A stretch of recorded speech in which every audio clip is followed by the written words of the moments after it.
What's up everyone? Today we're taking a look at Mega SCF Starscream. This is another great representation of an Armada character in the Mega SCF line of non-transforming figures. I'll start by highlighting Swindle, his Minicon partner.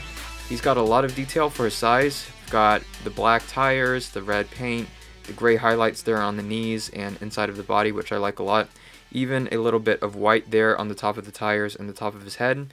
And I really like that they molded in his fist to the side of his arms there and colored those in white. Unfortunately, he has no posability whatsoever, but he does look really nice, is very well sculpted, and has a lot of details, including his Minicon port sculpted in there on his back. Taking a look at Starscream himself, he's also very well painted, and like all of the Mega SCF figures from the Armada line, he's probably the best representation of the character from the show in toy form that we have, at least in robot mode. He's very well painted all over, including the chest area with these yellow highlights here, the gray outline of the blue windshield, the gray and red details there, the yellow on his shoulders. It's all very nice, the red of his eyes inside of his nice face sculpt. And yeah, he's just super well painted all over like the rest of the line. In terms of posability, he's got a hip motion of about that far. It is a ball joint, but it does not extend all the way out. It can go forward and backward quite far though, with a knee joint that goes about 90 degrees like that. No feet articulation, unfortunately. Since his feet are so big, I would have liked to see that, but they are positioned at an angle so that when he stands like this, they kind of look more natural. He's also got the very long heels that make this a really well-balanced figure. It doesn't fall over easily. For his arms, he's got an elbow joint up here that goes about 90 degrees in both directions, and it can also swivel at the bicep, so it can swivel pretty much all the way around there. In terms of his wrist, I'm not sure if it's actually supposed to swivel or not. It does have some give, but because of the sort of mushy plastic that these are made out of, it's kind of hard to tell what's just bending and what is actually supposed to move, so I'm not going to try to bend that any further.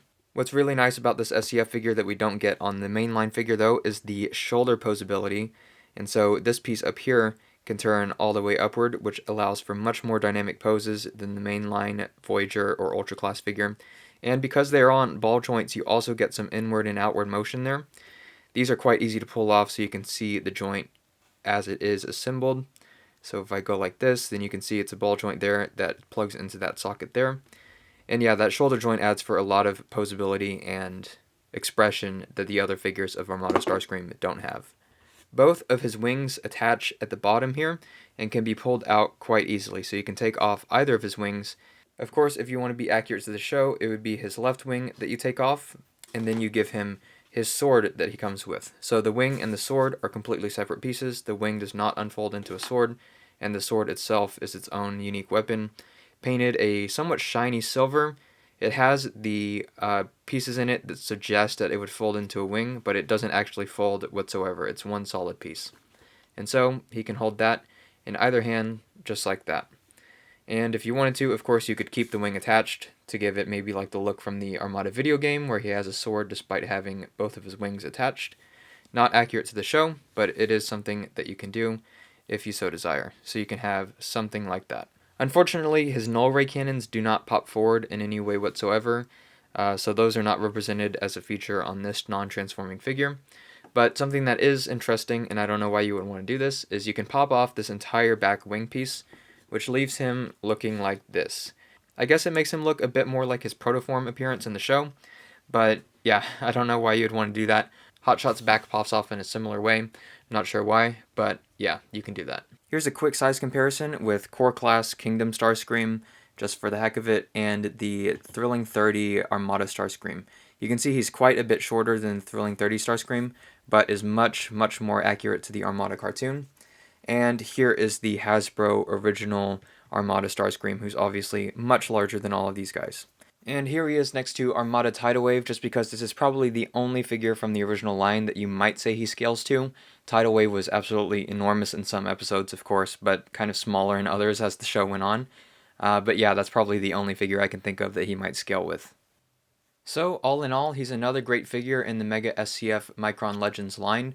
I highly recommend him to any Armada fans out there that want a very accurate-looking Armada Starscream, and are okay, of course, with a non-transforming Transformers action figure.